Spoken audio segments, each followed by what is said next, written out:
Good day, Dumelang, Sanbonani, and welcome to another news bulletin with me, Marietjie Bothma. Untom zamaZulu, zinti untom zase KZN South Africa. Starting next week, I will also be doing some Vernac news for you live from our studios in South Africa. So please do share our link. You are watching Non-Full Flicks, home of Black Entertainment International, with me, Marietjie Bothma. In our headlines today, a stray bullet through classroom window hits learner at Lotus Garden School. Life term for Limpopo man who assaulted and raped a mentally challenged woman. And a taxi driver shot dead in his Nyanga driveway. In our first story this morning, stray bullets through classroom window. In Pretoria, a grade 10 learner at Fusion Secondary School in Lotus Gardens was on Tuesday hospitalized after she was wounded by a stray bullet while in the classroom. It is believed the bullet was fired by an unknown man engaged in a gunfight. According to the Department of Education, the stray bullet was fired from the street and penetrated the classroom window and hit the 15-year-old learner in her back. Department spokesperson Steve Mabona said, subsequent to the incident, the learner who got hit by the bullet was accompanied by her friend to the admin block to report the injury. The principal attended to the child in the sick room to determine what happened. He said first aid was applied at the advice of paramedics who were immediately summoned. The report serves to confirm that violence did not happen inside the school premises, nor did it involve any learner at the school. The department said dispatch officials from the psychosocial unit to render counseling services to the school and the affected family. We strongly condemn senseless acts of violence which threaten the safety of our learners in and around our school environment, which compromises their education, he said. Asked whether there were sufficient security at the school, Mabona said it was adequate, adding that the department was closely monitoring the situation. The incident has since elicited a criticism from the Educators Union of South Africa, which the principal for allegedly forcing the teachers and learners to go back to class after the shooting incident. The union called for the temporary closure of the school until all teachers and learners received counseling. Union spokesperson Kabelo Mahlobongwane said UASA was shocked and angered by the senseless leadership allegedly displayed by the principal. The principal's conduct was uncalled for and proper steps need to be taken. In our next story, life term for Limpopo man who assaulted and raped a mentally challenged woman. The Morebeng Sexual Offences Court in Limpopo province has sentenced a 35-year-old man to life imprisonment after he was convicted of raping a 29-year-old mentally challenged woman. Ditseho Alpheus was sentenced on Wednesday for the attack that happened in 2017 in Limpopo. Limpopo spokeswoman for the National Prosecuting Authority, Mashudu Malabi Tangi, said in a statement, in 2017, Mudau met the victim on her way to the shop. As he was known to the victim, he lured her to his house. He then beat her up before raping and threatening to kill her. When the victim got home, her mother noticed her face was swollen. The victim then told her mother about the incident. She was then taken to hospital where the rape was confirmed. Mudau was arrested but pleaded not guilty in court. Prosecutor advocate Norma Makubele led evidence of her mother and also that of the clinical psychologist, which demonstrated the state of the victim, that she behaves like a 4-year-old child. In our next story, Ace Magashule isn't bigger than the ANC. With suspended ANC Secretary General Ace Magashule now being given until the end of the week to apologize to President Cyril Ramaphosa, COSATU says Magashule should play by the book and subject himself to the processes of the National Executive Committee.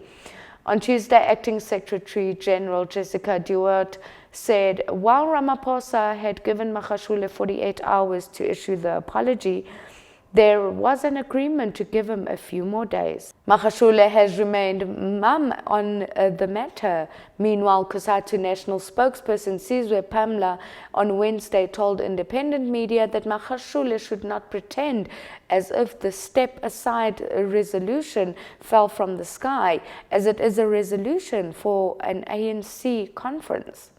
Pamela also said that the suspended SG should also not pretend as though the National Integrity Commission was not adopted by branches.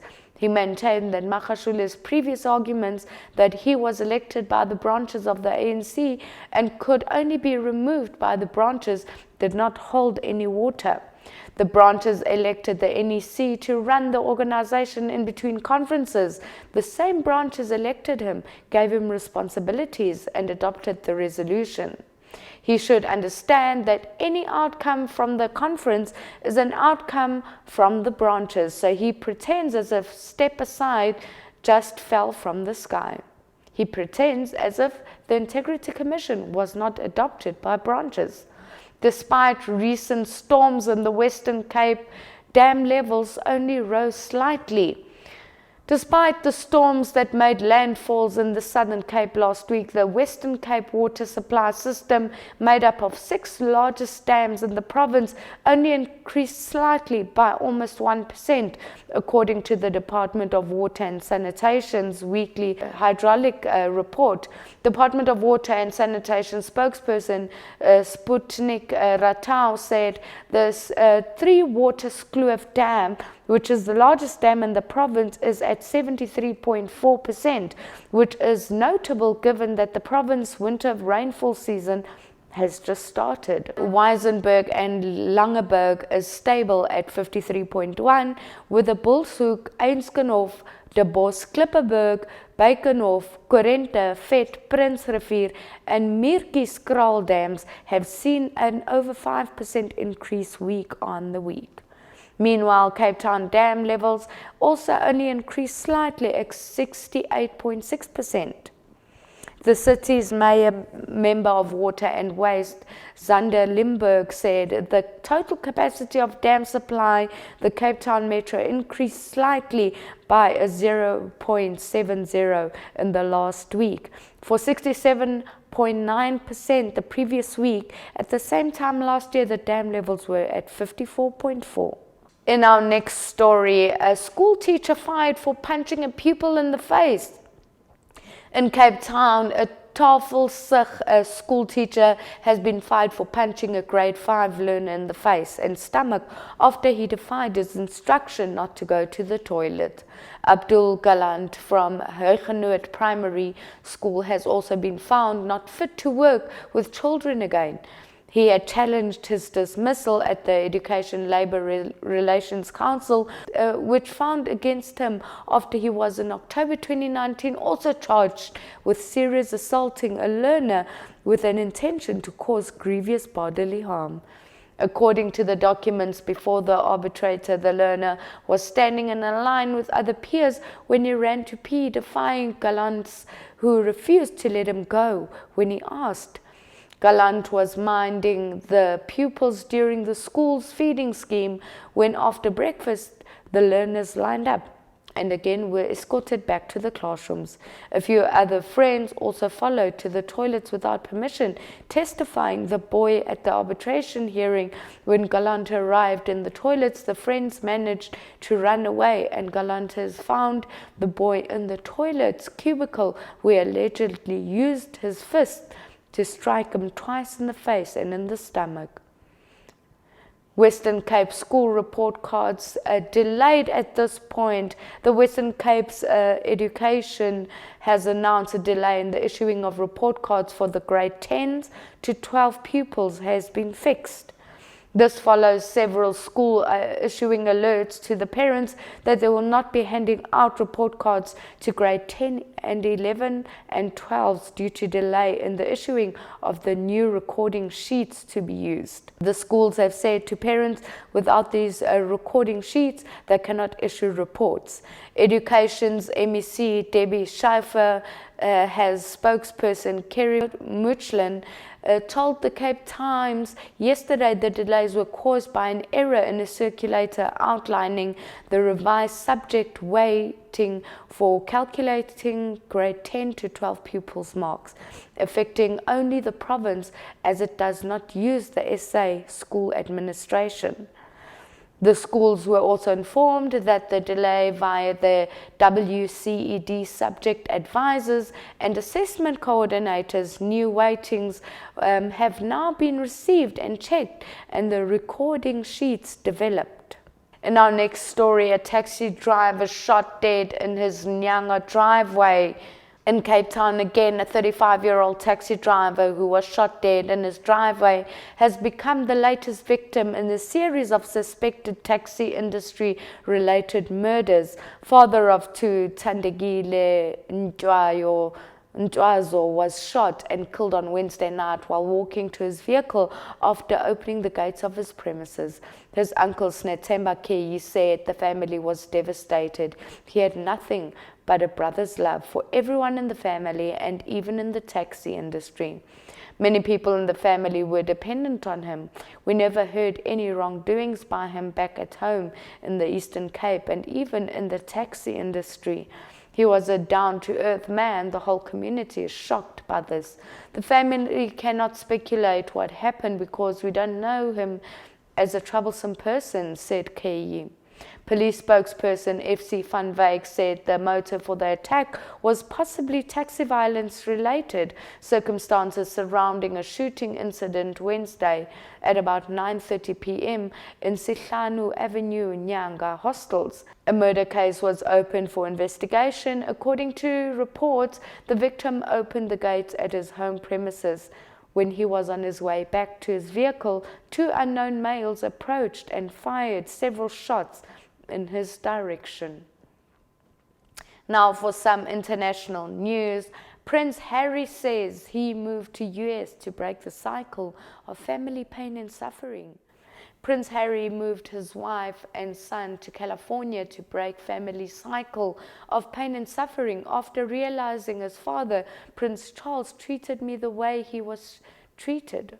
In an interview released on Thursday, that remarks comes in the wake of Harry and Meghan's explosive television interview with Oprah Winfrey, in which they raised allegations of racism in the royal family and said Charles had cut them off financially. A meal expert, a podcast host, Dax Shepard, that while he did not blame his father, he had resolved to avoid making the same mistakes with his own children. When it comes to parenting, if I've experienced some form of pain or suffering because of the pain or suffering that perhaps my father or my parents had suffered, I'm going to make sure I break that cycle, Prince Harry said. Harry, Duke of Sussex, sits down in the attic today to charm our pants off with his intellect and thoughtful stance and approach mental wellness.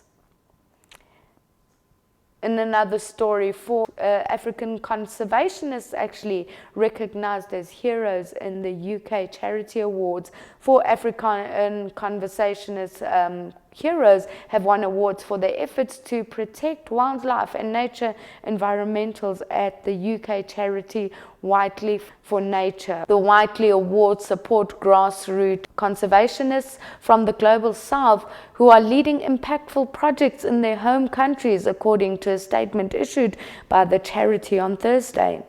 After an international search, in 2021 they recognized work to safeguard sea turtles, Kenya, South Ground Hornbill, South Africa, hooded grebes, Argentina, and lahil bottlenose dolphins in Brazil, bats in Nigeria, Amur falcons in India, and elephants in Kenya. This year's Top Gold Award won 140 US in project funding, and was awarded to Kenyan conservationist Paul Kahumbu for her outstanding leadership of Africa's conservation movement and support of her outstanding work to secure justice for wildlife and citizens in the fight against ivory trafficking and habitat construction.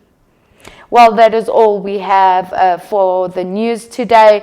This is from me, Marietjie Bothma, Zulu, KZN, right here from our studios in South Africa. If you are watching us on Non-Full Flicks, we say please do follow us on all our social media pages, Non-Full Flicks, and do comment on our stories. If stories in your country you would love to share with us, do go on our social media pages, or do email me personally, marietjie@nonfullflicks.com. Well, that is all we have for today. Enjoy your weekend from me and to you. God bless.